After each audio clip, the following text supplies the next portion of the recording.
So, Ethereum, Bitcoin, the vast majority of crypto has been in a bear market for over a year, period. Like Bitcoin's under 40K now. Last I looked, Ethereum's under 3K, and they used to be 69K and 5K. So, that's a bear market. Now, the last bear market we had in crypto only lasted 365 days total. So the 20K top down to the 3K bottom was exactly 365 days. Now, this time it's different because we have a shift in the macro perspective. So Ethereum is tied to Bitcoin, even though it outperforms at 3-to-1. Mm-hmm. And Bitcoin is tied to the stock market, and the stock market is tied to interest rates. And as they pick interest rates up, it will crush the prices of everything. So you're now seeing, Twitter is down like 25 or 30%. Amazon dropped like 15 or 20%. Like Tesla's down 15, 20%. Everything is getting hammered except the dollar versus other currencies. So the dollar is actually crushing versus other currencies. But it's so that you basically have to look at the macro perspective. So cryptocurrencies in general are risk on assets, and you buy them when prices of everything are going up. When the prices of everything is going down and there's a cash crunch and everyone needs money, they sell stuff to get money. It drives the prices of stuff down, and it reduces the ability for people to buy them.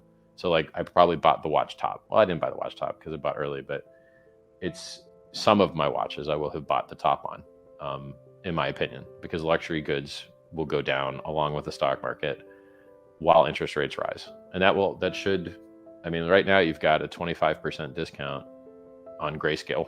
So you can buy Grayscale Bitcoin for 25% less than a real Bitcoin. And you can't redeem, you can't buy a Grayscale Bitcoin and then get a real Bitcoin out. It's just kind of trapped in its own side bet play. Until that premium, or rather discount, goes away, you're not going to have a bull run in Bitcoin. So I still believe in the 85% dip. Hex had its 85% dip already. So cool. Bitcoin did not have its 85% dip. It went up to 65, dropped 55%, bounced to 69, 6% higher, and then dropped another 55%. And that's kind of maybe we're at a 45% dip right now. That's not bull market behavior. In a bull market, traditionally, you will never drop more than 42% in Bitcoin. Never. We're competing against straight up government theft. The government steals the value of your money from you every single day, and then kicks you up into higher tax brackets to do it. Yeah. And you're like, you're murdering me twice. What? This is horrible. So the reason we're able to make such positive impacts in people's lives is because what we're competing with is a trash fire. Yep. The US dollar and fiat currencies are horrible.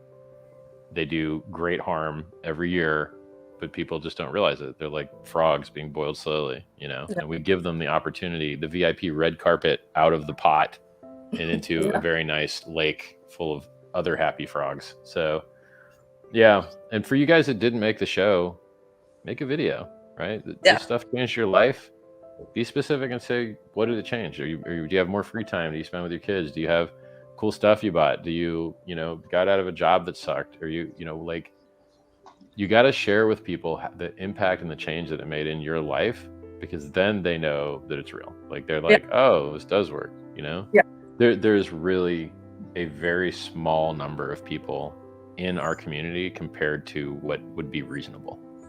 I think we have a maximum of 100,000 unique addresses have staked, and I think we have a maximum of 140,000 addresses that have sacrificed.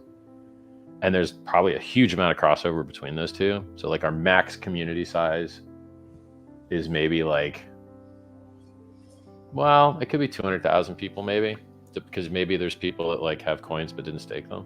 So this is not many people. This is not many people at all. Yeah. Compared to nothing. Everyone on this planet. Yeah, there's 200, there's 180 million unique Ethereum addresses. You're like, okay, well, that's more. There's something 60 or 70 million unique users for MetaMask, and we've got 200K max. Yeah. We're way early, super early. Most people have never heard of us, never. Yeah. And that's extra opportunity. I hate DAOs. I absolutely don't like them at all. It's stupid people that just happen to have ownership of a thing, voting on shit they're not qualified to vote on. Okay. So if you ask a DAO, a bunch of noobs, including some VCs that are noobs as well, bought some coins, and now they get to decide what the inflation rate. They're not qualified. They're noobs. They're just you're.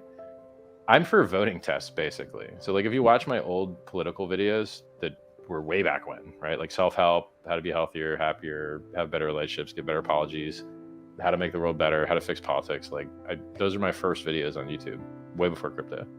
And I don't think if you have tests to become an electrician, you have tests to become a person that cuts hair, and you have tests to drive a car, you should also have tests to go ruin a democracy.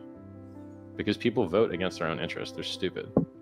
Like, and I might not even be qualified. Like hopefully with study, I could be qualified to pass such a test and to figure out which guys usually do what they said they're going to do, which guys just lie all the time. But it's not what we have currently. So, as far as DAOs go, it's just like, let's go get the opinion of idiots on things that they're not qualified to have opinions on.